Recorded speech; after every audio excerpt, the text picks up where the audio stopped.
નમસ્કાર વિદ્યાર્થી મિત્રો, છેલ્લે આપણે જોયું પ્રવાહી માટે રાઉલ્ટનો નિયમ. ત્યારબાદ જોઈએ હેનરી નિયમના વિશિષ્ટ કિસ્સા તરીકે રાઉલ્ટનો નિયમ. આપણે આગળ રાઉલ્ટના નિયમમાં જોયું કે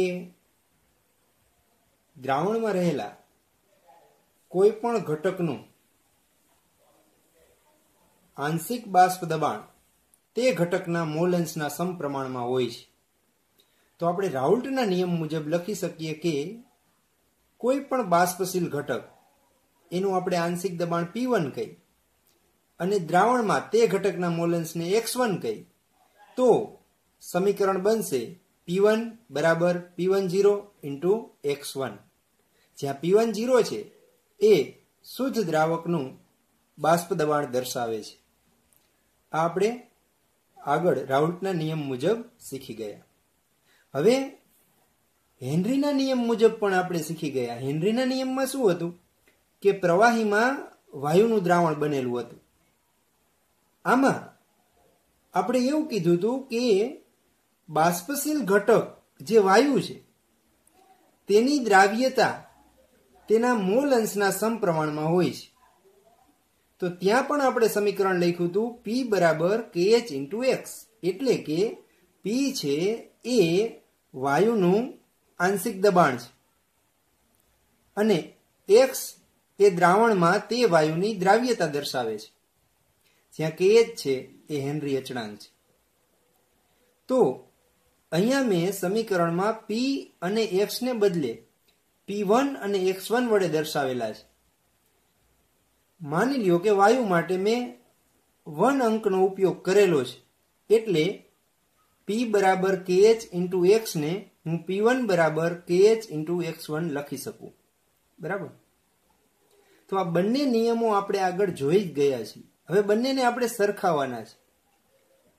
તો આપણે કહી શકીએ કે બંને સમીકરણ દર્શાવે છે કે બાષ્પશીલ ઘટકનું આંશિક બાષ્પ દબાણ એટલે બંનેમાં P1 તે ઘટકના મોલ અંશના સમપ્રમાણમાં હોય છે. એટલે અહીંયા X1 P1 ના સમપ્રમાણમાં, અહીંયા પણ X1 છે એ પણ P1 ના સમપ્રમાણમાં. રાઉલ્ટના નિયમમાં અચળાંક તરીકે P10 હતો, જ્યારે હેનરી નિયમમાં અચળાંક તરીકે KH. આટલો જ ફરક છે. બાકી બંને સમીકરણ છે એ સરખા જ છે. એટલે આપણે હેનરીના નિયમના વિશિષ્ટ કિસ્સા તરીકે રાઉલ્ટનો નિયમ લખી શકીએ. પણ ક્યારે? જો આપણે સમીકરણને સરખાવીએ તો આપણે એમ કહી શકીએ કે જો અચળાંક P10 કે જે શુદ્ધ દ્રાવકનું બાષ્પ દબાણ દર્શાવે છે તે હેનરી અચળાંક KH બરાબર થાય ત્યારે રાઉલ્ટનો નિયમ હેનરીના નિયમનો વિશિષ્ટ કિસ્સો બનશે. સમજાઈ ગયું? એટલે આની અંદર આપણે જે રાઉલ્ટનો નિયમ અને હેનરીનો નિયમ શીખી ગયા છીએ તેને સરખાવવાના જ. રાઉલ્ટના નિયમ મુજબ એવું કહેવામાં આવે છે કે કોઈ પણ બાષ્પશીલ ઘટકનું આંશિક બાષ્પ દબાણ તે ઘટકના મોલ અંશના સમપ્રમાણમાં હોય.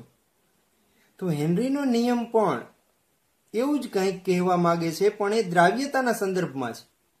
તો અહીંયા આપણે કહી શકીએ કે બાષ્પશીલ ઘટક જો વાયુ હોય તો વાયુનું આંશિક દબાણ દ્રાવણમાં તે વાયુની દ્રાવ્યતા X1 એટલે કે મોલ અંશના સમપ્રમાણમાં છે. તો બંને માટે શું થશે? બાષ્પશીલ ઘટક અથવા વાયુનું આંશિક દબાણ દ્રાવણમાં રહેલા તે ઘટકના મોલ અંશના સમપ્રમાણમાં થશે. એટલે રાઉલ્ટનો નિયમ છે એ હેનરીના નિયમનો વિશિષ્ટ કિસ્સો બને છે. પણ ક્યારે બનશે? કે જ્યારે P10 KH થાય ત્યારે. ઓકે, સમજાઈ ગયું?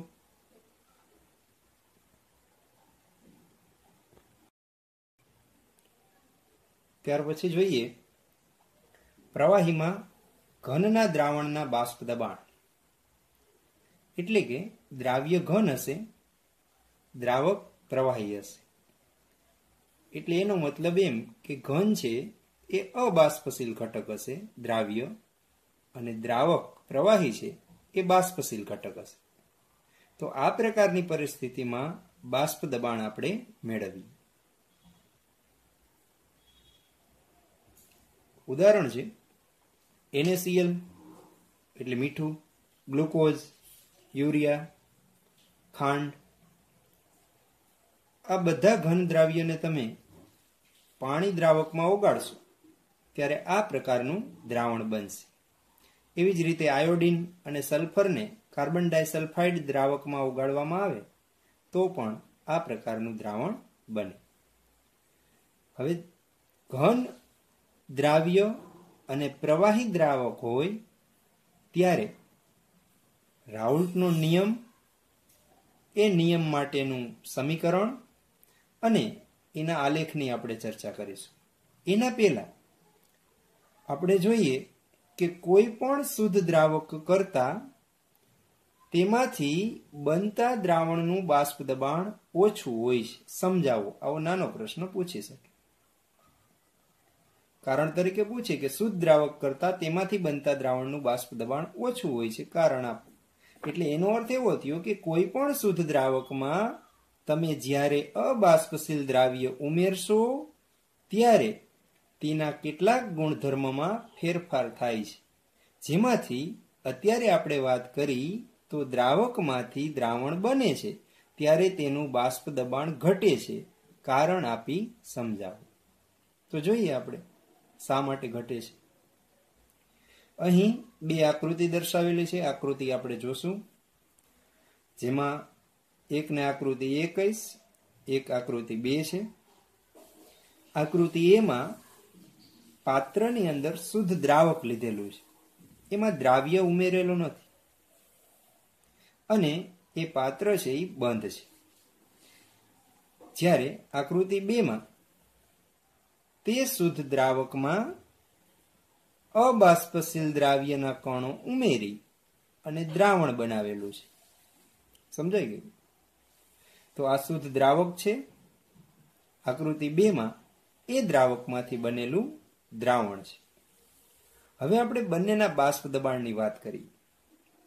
તો બાષ્પ દબાણ વિશે આપણે આગળ પણ જોઈ ગયા. બાષ્પ દબાણ કોને કહેવાય? ફરીથી યાદ કરી લઈએ કે કોઈ પણ તાપમાને પ્રવાહી તેની બાષ્પમાં રૂપાંતરિત થતું હોય છે અને સંતુલન સમયે પ્રવાહીની સપાટી ઉપર રહેલા બાષ્પના કણો દ્વારા સપાટી ઉપર જે દબાણ લાગે છે તે દબાણને બાષ્પ દબાણ કહેવાય. એટલે સંતુલનની પરિસ્થિતિમાં બાષ્પના કણો વડે સપાટી પર જે દબાણ લાગે તેને બાષ્પ દબાણ કહેવાય. તો અહીંયા આપણે શુદ્ધ દ્રાવક માટે પહેલા વિચારીએ તો શુદ્ધ દ્રાવકમાં કોઈ દ્રાવ્ય ઘટક છે જ નહીં. એટલે દ્રાવકની સપાટી ઉપર માત્ર દ્રાવકના જ કણો હશે. અને આપણે વાત કરી કે દ્રાવક છે એ પ્રવાહી છે એટલે એ બાષ્પશીલ હશે.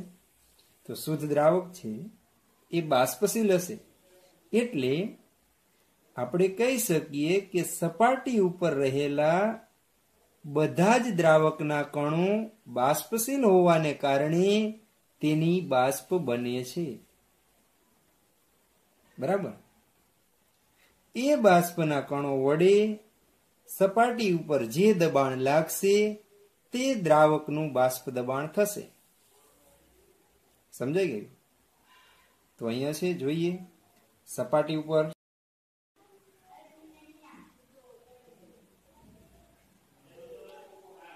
એટલે સપાટી પર દ્રાવકના કણો છે જે બધા બાષ્પશીલ છે. એટલે સપાટી પર રહેલા બધા જ કણો બાષ્પશીલ છે એટલે 100% કણો બાષ્પશીલ છે. બરાબર? હવે દ્રાવણમાં આપણે જોઈએ એ જ વસ્તુ. હવે દ્રાવકની અંદર ઓગાળીને દ્રાવણ બનાવેલું છે જેમાં દ્રાવ્ય છે એ અબાષ્પશીલ છે. બરાબર? તો અહીંયા આપણે કહી શકીએ કે આ પ્રકારના દ્રાવણમાં સપાટી ઉપર બંને પ્રકારના કણો હશે. દ્રાવકના કણો હશે અને દ્રાવ્યના કણો હશે. જેમાંથી બ્લુ રંગ વડે દર્શાવેલા છે એ દ્રાવકના કણો છે, જ્યારે રંગવિહીન છે તે દ્રાવ્યના કણો છે. બરાબર? તો બંને પ્રકારના કણો સપાટી ઉપર રહેલા છે. હવે બંને પ્રકારના કણો રહેલા છે પણ એમાંથી માત્ર દ્રાવકના કણો જ બાષ્પશીલ છે, દ્રાવ્યના કણો તો અબાષ્પશીલ છે. તો દ્રાવ્યના કણોની બાષ્પ બનશે નહીં, માટે માત્ર દ્રાવકના કણોની જ બાષ્પ બનશે. અને એ બાષ્પના કણો વડે જે સપાટી ઉપર દબાણ લાગશે તે દ્રાવણનું બાષ્પ દબાણ થશે. બરાબર. તો અહીંયા આપણે જોઈ શકીએ કે સપાટી ઉપર દ્રાવ્યના કણોની હાજરીને કારણે સપાટી ઉપર 100% બાષ્પશીલ કણો નથી, કારણ કે દ્રાવ્યના કણો જેટલા છે એ તો અબાષ્પશીલ છે. એટલે સપાટી ઉપર શુદ્ધ દ્રાવકની સાપેક્ષમાં બાષ્પશીલ કણોની સંખ્યા ઓછી છે, એટલે તેની બાષ્પ પણ સ્વાભાવિક રીતે ઓછી બને. અને બાષ્પ ઓછી બને તો બાષ્પ દબાણ પણ તેનું ઓછું થશે. સમજાયું? તો શું કહીશું કે સપાટી ઉપર શું છે? તો કે દ્રાવ્ય અને દ્રાવક બંને છે, જેમાંથી દ્રાવક બાષ્પશીલ, દ્રાવ્ય અબાષ્પશીલ. તો એનો મતલબ એવો થયો કે સપાટી પર 100% બાષ્પશીલ કણો નથી, જ્યારે શુદ્ધ દ્રાવકમાં 100% બાષ્પશીલ કણો હતા, એટલે તેમાં બાષ્પ વધુ પ્રમાણમાં બની, જ્યારે દ્રાવણમાં બાષ્પ ઓછા પ્રમાણમાં બનશે. તો આપણે કહી શકીએ કે શુદ્ધ દ્રાવકમાંથી જ્યારે અબાષ્પશીલ દ્રાવ્ય ઉમેરીને દ્રાવણ બનાવવામાં આવે ત્યારે તેનું બાષ્પ દબાણ ઘટે છે. સમજાઈ ગયું? એટલે કોઈ પણ શુદ્ધ દ્રાવક કરતા તેમાંથી બનતા દ્રાવણનું બાષ્પ દબાણ ઓછું થશે. બરાબર. આ એક નાનું કારણ છે, એ પૂછી શકે. દ્રાવકમાંથી દ્રાવણ બને ત્યારે બાષ્પ દબાણમાં ઘટાડો થાય એ આપણે શીખી ગયા. પણ આ જે ઘટાડો છે એ અબાષ્પશીલ દ્રાવ્યના સ્વભાવ ઉપર આધાર રાખતો નથી. એટલે કે દ્રાવ્ય કોણ છે એના ઉપર ઘટાડાનો આધાર રહેતો નથી. જેમ કે જો હું 1 મોલ સુક્રોઝને 1 કિલોગ્રામ પાણીમાં ઓગાળીને દ્રાવણ બનાવું તો બાષ્પ દબાણમાં ઘટાડો થશે. બરાબર. એવી જ રીતે 1 મોલ યુરિયાને 1 કિલોગ્રામ પાણીમાં ઓગાળીશ, દ્રાવણ બનાવીશ, તો એમાં પણ બાષ્પ દબાણમાં ઘટાડો થશે. એમ જ 1 મોલ ગ્લુકોઝને 1 કિલોગ્રામ પાણીમાં ઓગાળીને દ્રાવણ બનાવશું તો એમાં પણ બાષ્પ દબાણમાં ઘટાડો થશે. પણ આ 3 કિસ્સામાં બાષ્પ દબાણમાં થતો ઘટાડો એક સરખો જ હોય છે. અહીં ઓગાળેલા દ્રાવ્ય અલગ અલગ છે, પણ બાષ્પ દબાણમાં થતો ઘટાડો તો સરખો છે. એટલે એનો અર્થ શું થયો કે બાષ્પ દબાણમાં થતો ઘટાડો છે એ દ્રાવ્યના સ્વભાવથી સ્વતંત્ર છે. જથ્થો બધાનો સરખો જ છે, પણ જુદા જુદા દ્રાવ્ય છે, છતાં પણ એમાં બાષ્પ દબાણમાં થતો ઘટાડો સરખો હોય છે. સમજાઈ ગયું? ચાલો આગળ જોઈએ. આ જ પરિસ્થિતિમાં રાઉલ્ટનો નિયમ. તો રાઉલ્ટના નિયમ વિશે તો આપણે શીખી ગયા. સામાન્ય રીતે આપણે શું લખી શકીએ રાઉલ્ટના નિયમ માટે?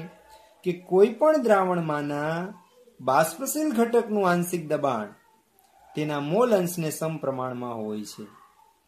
એટલે કોઈ પણ બાષ્પશીલ ઘટકનું આંશિક બાષ્પ દબાણ છે એ તેના મોલ અંશને સમપ્રમાણમાં હોય. હવે આપણે સમીકરણ મેળવીએ.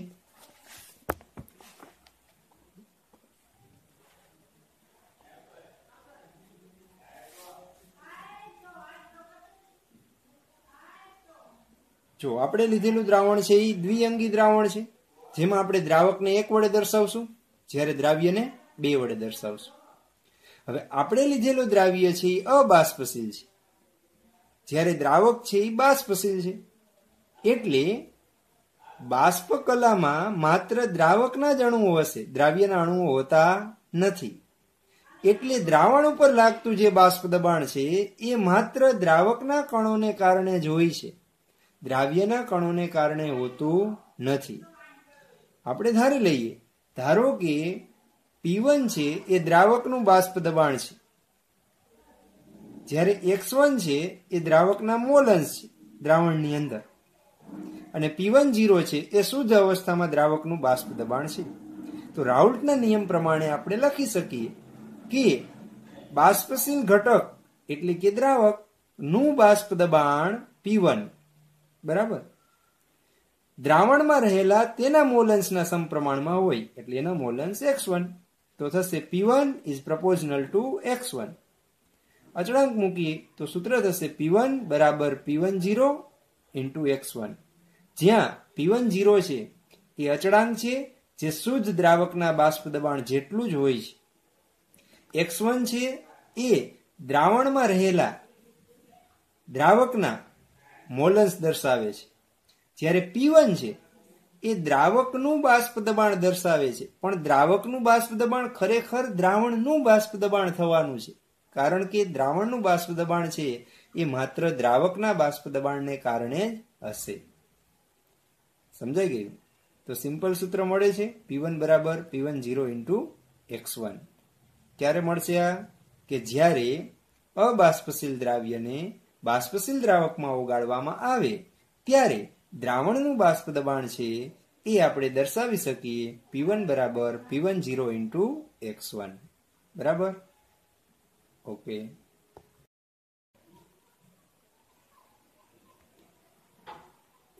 હવે આલેખ જોઈએ. આપણે સમીકરણ મેળવ્યું P1 બરાબર P10 into x1. આપણે આગળ જે રીતે આલેખ જોયો હતો એ જ પ્રમાણે આપણે આ સમીકરણને y બરાબર mx plus c સાથે સરખાવીએ તો શું થશે? તો કે y તરીકે P1 છે જે દ્રાવકનું બાષ્પ દબાણ દર્શાવે છે અથવા દ્રાવણનું બાષ્પ દબાણ દર્શાવે છે. તો y તરીકે બાષ્પ દબાણ લીધેલું છે દ્રાવણનું. P10 એ m થશે એટલે કે સીધી રેખાનો ઢાળ બનશે. x તરીકે દ્રાવકના મોલન્સ, તો x અક્ષ ઉપર મેં દ્રાવકના મોલન્સ લીધેલા છે. શરૂઆતમાં 0 છે, ધીમે ધીમે એના મોલન્સ વધે છે, મહત્તમ વધીને 1 થશે. બરાબર?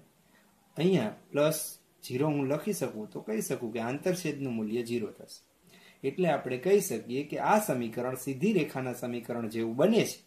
એટલે જો તેના બાષ્પ દબાણ વિરુદ્ધ મોલન્સનો આલેખ દોરશું તો સીધી રેખા મળશે અને આંતરછેદનું મૂલ્ય 0 હોવાથી આલેખ ઉગમ બિંદુમાંથી પસાર થશે. આવી સીધી રેખાના ઢાળનું મૂલ્ય P10 જેટલું થાય છે. સમજાણ? તો આપણે જોઈએ આલેખ. કિંમત મૂકતા જઈ અને આલેખ દોરતા જશું. સમીકરણ મુજબ પહેલા આપણે જોશું કે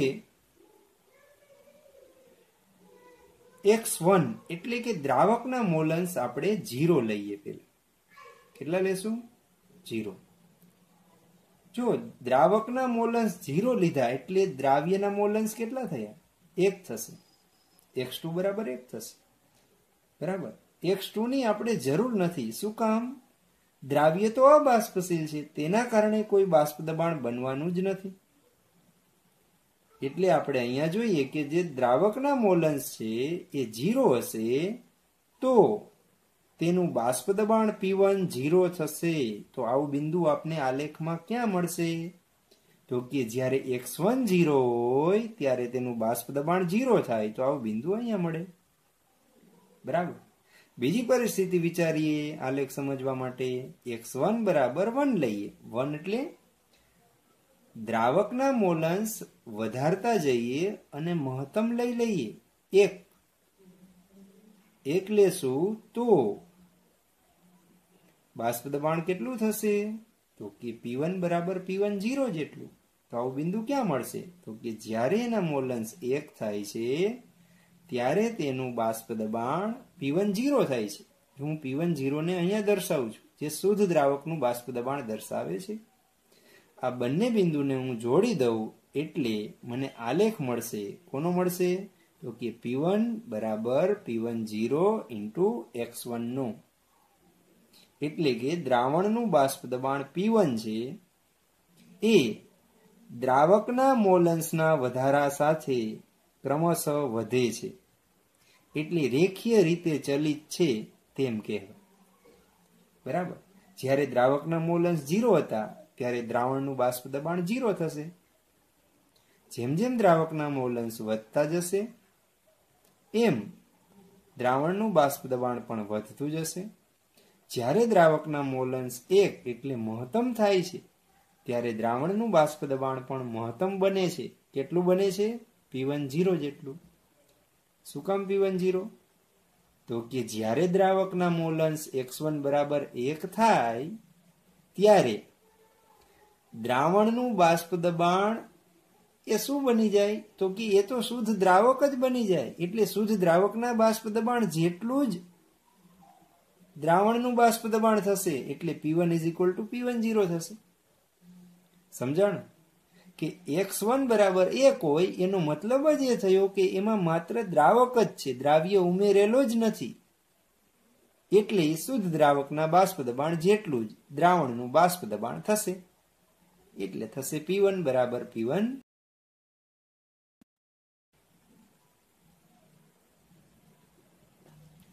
હવે જોઈએ આદર્શ દ્રાવણ અને બિન આદર્શ દ્રાવણ. બરાબર, બંને સાથે જ લેતા જઈએ. ઘણીવાર તફાવત તરીકે પણ આ પ્રશ્ન પૂછાય એવો છે. આદર્શ દ્રાવણ અને બિન આદર્શ દ્રાવણનો તફાવત રજૂ કરો. અથવા MCQ ની અંદર ઘણી વખત આદર્શ અને બિન આદર્શ દ્રાવણના મુદ્દાનો ઉપયોગ કરી અને MCQ પૂછેલા હોય છે. તો જોઈએ આદર્શ દ્રાવણ કોને કહેવાય? વાસ્તવિક રીતે તો કોઈ દ્રાવણ આદર્શ છે જ નહીં, પણ અમુક પરિસ્થિતિમાં દ્રાવણ છે એ આદર્શ દ્રાવણની વર્તણૂકની નજીકની વર્તણૂક દર્શાવે છે. એટલે વાસ્તવિક રીતે આદર્શ દ્રાવણ શક્ય નથી, પણ કયું દ્રાવણ છે એ આદર્શ દ્રાવણની નજીક હશે, એટલે કે આદર્શ દ્રાવણ હશે એ આપણે સમજીએ. કે કોઈ પણ સાંદ્રતાએ, એટલે ગમે એટલી સાંદ્રતાએ જે દ્રાવણ રાઉલ્ટના નિયમને અનુસરે તે દ્રાવણ આદર્શ દ્રાવણ કહેવાય. એટલે દ્રાવણની કોઈ પણ સાંદ્રતાએ દ્રાવણમાં બાષ્પ દબાણ રાઉલ્ટના નિયમ મુજબ જ મળે તો એ પ્રકારનું દ્રાવણ આદર્શ દ્રાવણ બને છે. એટલે સીધી વાત એવી થઈ કે જે દ્રાવણ કોઈ પણ સાંદ્રતાએ રાઉલ્ટના નિયમનું પાલન કરે એ આદર્શ દ્રાવણ કહેવાય. સમજાય ગયું? હવે બિન આદર્શ દ્રાવણ એની સાથે જ સમજતા જઈએ તો એના આધારે આપણે લખી શકીએ કે જે દ્રાવણ તેની કોઈ પણ સાંદ્રતાએ રાઉલ્ટના નિયમનું પાલન નથી કરતા એવા દ્રાવણને બિન આદર્શ દ્રાવણ કહેવાય. એટલે એનો અર્થ શું થયો? એનો અર્થ એવો થયો કે આવા પ્રકારના જે દ્રાવણ હશે એનું બાષ્પ દબાણ રાઉલ્ટના નિયમથી મળતા બાષ્પ દબાણથી જુદું હશે. રાઉલ્ટના નિયમ મુજબ મળતા બાષ્પ દબાણ જેટલું નહીં હોય એ બિન આદર્શ દ્રાવણ કહેવાય. જુદું હશે એટલે બે શક્યતા ઉત્પન્ન થશે. કાં આવા પ્રકારના એટલે કે બિન આદર્શ દ્રાવણનું બાષ્પ દબાણ રાઉલ્ટના નિયમથી જે બાષ્પ દબાણ મળવું જોઈએ એના કરતા કાં વધુ હશે અને કાં એના કરતા ઓછું હશે. જો રાઉલ્ટના નિયમથી જે બાષ્પ દબાણ મળે છે તેના કરતા જો એનું બાષ્પ દબાણ વધુ મળતું હોય તો તેને બિન આદર્શ દ્રાવણમાં ધન વિચલન કહેવાય.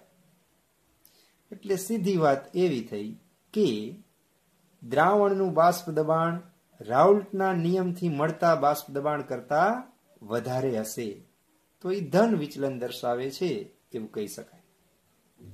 જ્યારે આપણે એવું કહી શકીએ કે દ્રાવણનું બાષ્પ દબાણ રાઉલ્ટના નિયમથી મળતા બાષ્પ દબાણ કરતા જો ઓછું હશે તો એ બિન આદર્શ દ્રાવણમાં ઋણ વિચલન દર્શાવે છે. એની વિગતે ચર્ચા આગળના પ્રશ્નમાં આપણે કરીશું. બરાબર, સમજાઈ ગયો પહેલો મુદ્દો? એટલે પહેલો મુદ્દો બંનેમાં શું કહે છે કે આદર્શ દ્રાવણ એ રાઉલ્ટના નિયમને અનુસરે, બિન આદર્શ દ્રાવણ રાઉલ્ટના નિયમને અનુસરતું નથી. બરાબર, જોઈએ આગળ. ત્યાર પછી આદર્શ દ્રાવણ હોય તો એનો ગુણધર્મ છે કે દ્રાવ્ય અને દ્રાવકને ભેગા કરીને જ્યારે તમે દ્રાવણ બનાવો ત્યારે તેના ઉષ્માના મૂલ્યમાં ફેરફાર થવો જોઈએ નહીં. એટલે દ્રાવણ માટે એન્થાલ્પી ફેરફારનું મૂલ્ય 0 થવું જોઈએ.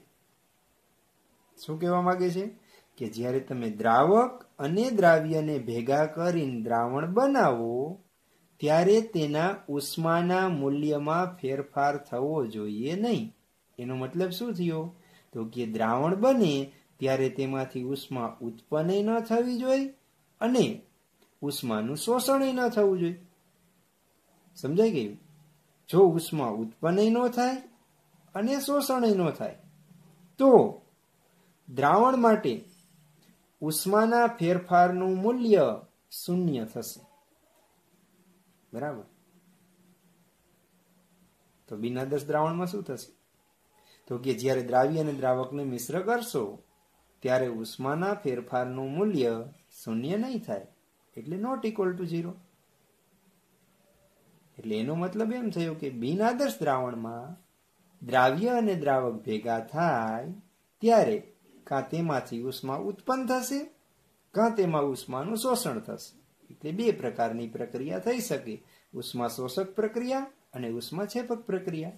જ્યારે આદર્શ દ્રાવણ બને છે ત્યારે ઉષ્મા શોષક કે ઉષ્મા છેપક પ્રક્રિયા થતી નથી. પણ વાસ્તવિક રીતે આવું શક્ય નથી. સમજાયું? ચાલો ત્યાર પછી જોઈએ બીજો એક ગુણધર્મ છે કે આદર્શ દ્રાવણ ત્યારે જ બને કે જ્યારે પ્રવાહી દ્રાવ્ય અને પ્રવાહી દ્રાવકને તમે મિશ્ર કરો તો તેમાંથી બનતા દ્રાવણનું કુલ કદ દ્રાવ્ય અને દ્રાવકના કદના સરવાળા જેટલું થાય. એટલે જો દ્રાવ્ય મેં V1 ml લીધું હોય, દ્રાવક V2 ml લીધું હોય, બેયને ભેગા કરું અને દ્રાવણનું કદ માપું તો બંનેના સરવાળા જેટલું થવું જોઈએ. બંનેના સરવાળા જેટલું થાય એનો મતલબ શું થશે કે દ્રાવણ માટે કદનો ફેરફાર 0 થાય છે તો તે દ્રાવણ આદર્શ દ્રાવણ હોય છે. સમજાણું? એટલે ડેલ્ટા V દ્રાવણ માટે 0 થશે. એટલે કદનો તફાવત ન હોવો જોઈએ. એનો અર્થ એવો થાય કે જ્યારે દ્રાવ્ય અને દ્રાવક બંને પ્રવાહી હોય ત્યારે તેમને મિશ્ર કરવાથી જે દ્રાવણ બને એ દ્રાવણનું કુલ કદ દ્રાવ્ય અને દ્રાવકના કદના સરવાળા બરાબર થવું જોઈએ. તો બિન આદર્શ દ્રાવણમાં શું થશે? તો કે દ્રાવણ બને ત્યારે કદનો ફેરફાર 0 નહીં હોય, એટલે ડેલ્ટા V દ્રાવણ માટે નોટ ઇક્વલ ટુ 0 થશે. સમજાય છે? તો આ બે અગત્યના ગુણધર્મો છે કે એન્થાલ્પીનો ફેરફાર 0 હોવો જોઈએ આદર્શ દ્રાવણ માટે, કદનો ફેરફાર 0 હોવો જોઈએ આદર્શ દ્રાવણ માટે, જ્યારે બિન આદર્શ દ્રાવણ માટે એ ફેરફાર 0 મળતા નથી. સમજાણું? હવે આવું શું કામ થાય છે? તો એના માટે આપણે જોઈએ કે આદર્શ દ્રાવણમાં આપણે દ્રાવ્યને A વડે દર્શાવીએ, દ્રાવકને B વડે દર્શાવીએ.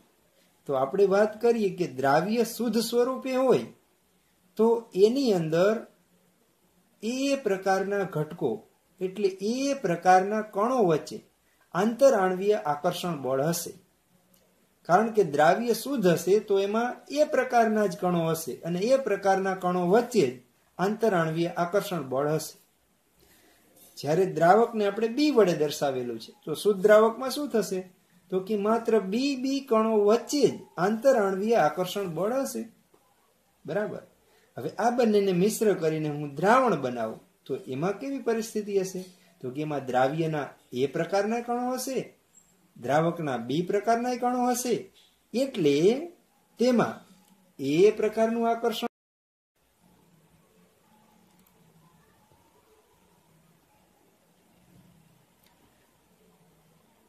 દ્રાવણમાં એ પ્રકારનું આકર્ષણ બળ હશે, બી પ્રકારનું આકર્ષણ બળ હશે, આ ઉપરાંત એ બી પ્રકારનું આકર્ષણ બળ પણ હશે. હવે જો આ એ પ્રકારનું, બી પ્રકારનું અને એ બી પ્રકારના આકર્ષણ બળના મૂલ્ય લગભગ સરખા હોય તો એ આદર્શ દ્રાવણ બને છે. એટલે કે ઉપરની શરતોનું પાલન કરશે. સમજાણું? જો આ જ પરિસ્થિતિમાં એ બી અને એ બી પ્રકારના આકર્ષણ બળો લગભગ સરખા નહીં હોય તો એ બિન આદર્શ પ્રકારનું દ્રાવણ બનશે. એટલે કે તેમાં ધન અથવા તો ઋણ વિચલન જોવા મળશે. ઉદાહરણ જોઈએ. આદર્શ દ્રાવણ છે એ વાસ્તવિક રીતે વાત કરી કે 100% આદર્શ દ્રાવણ શક્ય નથી, પણ અમુક પરિસ્થિતિએ એ આદર્શ દ્રાવણ જેવી વર્તણૂક દર્શાવે છે. તો એવા ઉદાહરણો આપણે જોઈએ કે નોર્મલ હેક્ઝેન અને નોર્મલ હેપ્ટેનનું મિશ્રણ છે એ આદર્શ દ્રાવણ બને છે. બ્રોમોઇથેન, ક્લોરોઇથેન આદર્શ દ્રાવણ બનશે. બેન્ઝીન અને ટોલ્યુઇન આદર્શ દ્રાવણ બનાવશે. એવી જ રીતે બિન આદર્શ દ્રાવણના ઉદાહરણ જોઈએ તો કાર્બન ડાયસલ્ફાઇડ એટલે CS2 અને એસિટોન એટલે CH3COCH3 એ બિન આદર્શ દ્રાવણનું ઉદાહરણ છે. ક્લોરોફોર્મ અને એસિટોન એ પણ બિન આદર્શ દ્રાવણનું ઉદાહરણ છે. HNO3 એટલે નાઇટ્રિક એસિડ અને પાણી એ પણ બિન આદર્શ દ્રાવણનું ઉદાહરણ છે. તો ઘણી વખત MCQમાં આદર્શ અને બિન આદર્શ દ્રાવણના ઉદાહરણ પણ પૂછાય, એના ગુણધર્મ પણ પૂછાય. બરાબર? એટલે આદર્શ અને બિન આદર્શ દ્રાવણ છે એ અગત્યનો મુદ્દો છે. બરાબર વ્યવસ્થિત રીતે સમજી લેશું અને ત્યાર પછી આપણે ધન અને ઋણ વિચલન વિશે આગળ જોશું.